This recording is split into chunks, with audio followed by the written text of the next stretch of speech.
दुर्जटं विनाशिते भदैत्यकं नताशुभाशुनाशकं नमामि तं विनायकम्।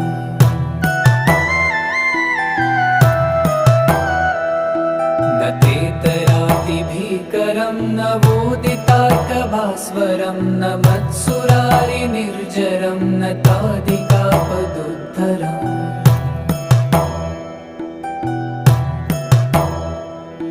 सुरेश्वरं निधीश्वरं गजेश्वरं गणेश्वरं महेश्वरं तमाश्रये परात्परं निरन्तरम्।